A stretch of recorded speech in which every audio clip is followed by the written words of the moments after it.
Em 1924, um menino de 12 anos morreu porque cortou o joelho a jogar futebol. Em 1938, um polícia inglês morreu porque se arranhou num espinho de roseira ao podar o jardim. Não são histórias raras. Até a década de 40, um arranhão infectado podia matar qualquer pessoa, de qualquer idade, com qualquer dinheiro. A cura estava num bolor comum que crescia em pão velho. E a pergunta é: e se alguém tivesse percebido isso 100 anos antes? Vamos ao que sabemos. Em setembro de 1928, Alexander Fleming voltou de férias ao seu laboratório em Londres. Encontrou uma placa de cultura de estafilococos contaminada por um bolor. À volta do bolor havia um anel limpo, onde as bactérias tinham morrido. Fleming publicou o achado em 1929. E depois, basicamente, parou. Ele achou a substância instável, difícil de purificar, e não a viu como medicamento sistêmico. Usou-a como ferramenta de laboratório para isolar certas bactérias. A penicilina ficou parada por mais de 10 anos. O trabalho decisivo veio em Oxford, a partir de 1939, com Howard Florey, Ernest Chen e Norman Yardley. Foram eles que purificaram, testaram em ratos e depois em humanos. Fleming, Florey e Chen dividiram o Nobel em 1945. Yardley, que resolveu boa parte dos problemas técnicos, não recebeu nada. Vale reter esta parte. Entre a observação e o remédio passaram-se 11 anos. E o obstáculo não foi falta de ideia. Foi engenharia. E aqui está o detalhe que muda tudo neste vídeo. Fleming não foi o primeiro a ver aquilo. Em 1870, John Scott Burdon Sanderson notou que fluido coberto de bolor não desenvolvia bactérias. Joseph Lister, no mesmo período, observou que uma amostra contaminada por penicillium impedia crescimento bacteriano, e chegou a testar num paciente. Em 1875, John Tyndall descreveu com detalhe o efeito de um bolor sobre bactérias numa apresentação à Royal Society. Em 1897, um médico militar francês chamado Ernest Duchesne escreveu uma tese inteira sobre a competição entre bolores e bactérias, e testou em animais. Tinha 23 anos. O Instituto Pasteur não respondeu. Ele morreu de tuberculose em 1912, aos 37 anos, ironicamente de uma infecção bacteriana. Há até relatos de que a ideia dele veio de observar cavalariços árabes que guardavam as celas em locais úmidos para criar bolor, e depois o aplicavam nas feridas dos cavalos. Medicina popular, sem teoria nenhuma por trás. Então a observação não era o problema. O problema era outro. E isso é essencial para o cenário alternativo.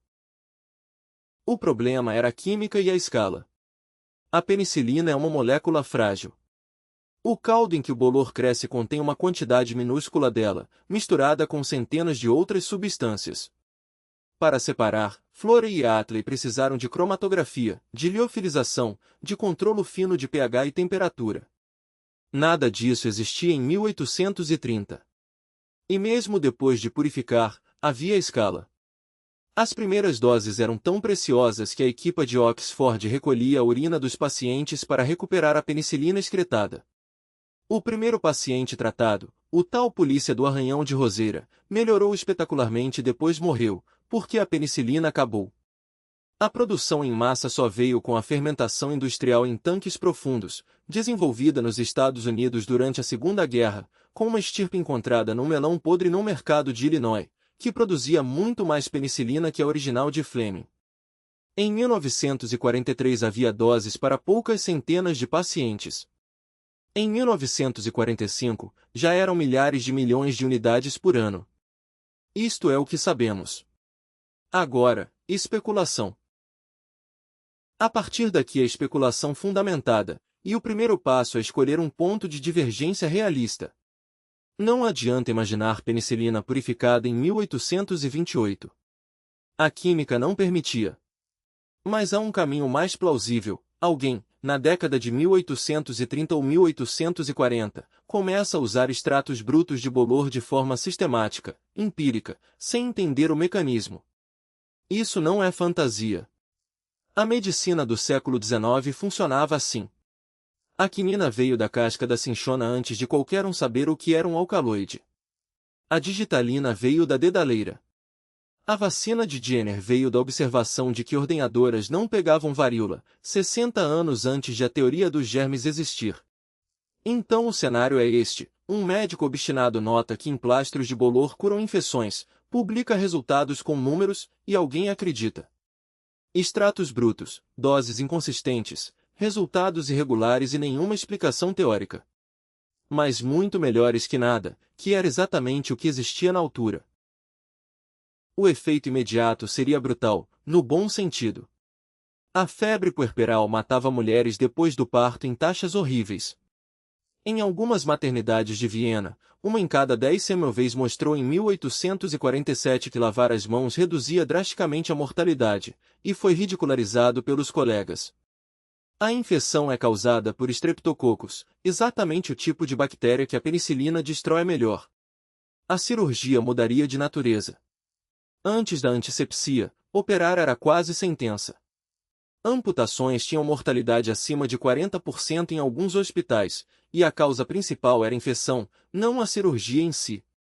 E depois as guerras.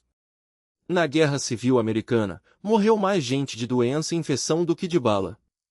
Na Primeira Guerra Mundial, gangrena gasosa e sepse mataram centenas de milhares.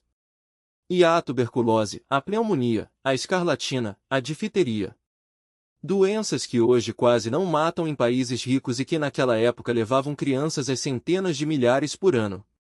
Estamos a falar, plausivelmente, de dezenas de milhões de vidas na Europa e nas Américas ao longo daquele século. E de um tipo de luto que era rotina em quase todas as famílias. Mas há um efeito de segunda ordem que é mais interessante, e mais incômodo. A teoria dos germes de Pasteur e Co. consolidou-se entre 1860 e 1880 porque havia um vazio explicativo enorme. As pessoas queriam entender por que morriam. Se tratamentos empíricos com bolor funcionassem antes disso, existe um risco real: o remédio poderia ter travado a teoria. É contraintuitivo, mas há precedente. Quando um tratamento funciona sem que ninguém entenda por quê, o incentivo para investigar cai. A sangria sobreviveu 2000 anos porque as pessoas acreditavam que funcionava. O cenário mais provável, na minha leitura, é o oposto. O efeito do bolor é tão visível e tão específico que ele próprio vira um enigma a resolver. Alguma coisa naquele caldo mata alguma coisa naquela ferida. Isso é uma pergunta que puxa a teoria dos germes para frente, não para trás. Mas os dois caminhos são defensáveis. Agora o problema que ninguém quer ouvir: resistência.